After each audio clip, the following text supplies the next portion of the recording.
America, Iran మధ్య ఘర్షణ ఇప్పుడు తారాస్థాయికి చేరుకోవడంతో పశ్చిమాసియాలో ఉద్రిక్తతలు తీవ్రస్థాయికి చేరుకున్నాయి.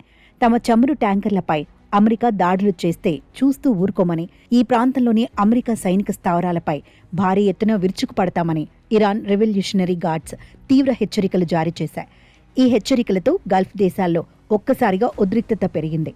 అయితే ఇరాన్ ఓడరేవుల నుంచి చమురు సరఫరాను అడ్డుకునేందుకు అమెరికా సైన్యం ప్రయత్నిస్తోంది. ఈ క్రమంలోనే ఇటీవలి 2 ఇరాన్ చమురు ట్యాంకర్లను అమెరికా దళాలు నిర్వీర్యం చేశాయి.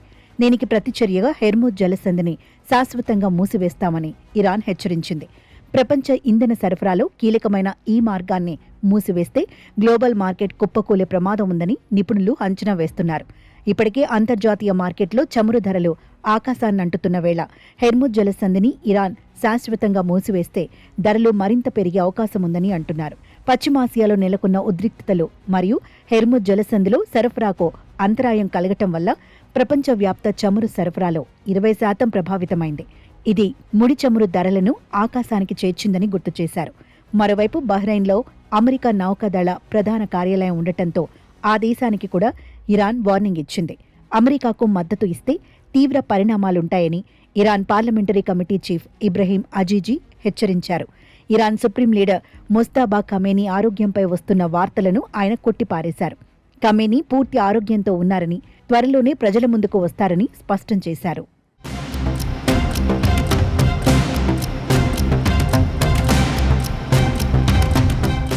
ఇదే సమయంలో ఇరాన్ రెవల్యూషనరీ గార్డ్స్తో సంబంధాలు ఉన్నాయనే ఆరోపణలతో బహ్రెయిన్ ప్రభుత్వం 41 మందిని అరెస్ట్ చేసింది.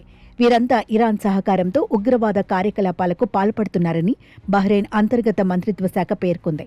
ఇక బహ్రెయిన్కు ఇరాన్ వార్నింగ్ ఇవ్వటంపై అమెరికా అధ్యక్షుడు డొనాల్డ్ ట్రంప్ కీలక వ్యాఖ్యలు చేశారు.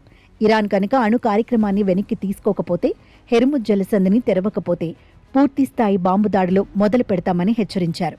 మరోవైపు అమెరికా, ఇరాన్ల మధ్య ఘర్షణలు తీవ్రస్థాయికి చేరుతుండటంతో పరిస్థితిని అదుపులోకి తెచ్చేందుకు బ్రిటన్, ఫ్రాన్స్ దేశాలు కూడా తమ యుద్ధ నౌకలను పశ్చిమాసియాకు పంపుతున్నాయి. హెర్ముజ్ జలసంధిలో వాణిజ్య నౌకల రక్షణ కోసం హెచ్ఎంఎస్ డ్రాగన్ నౌకను మోహరిస్తున్నట్లు బ్రిటన్ ప్రకటించింది.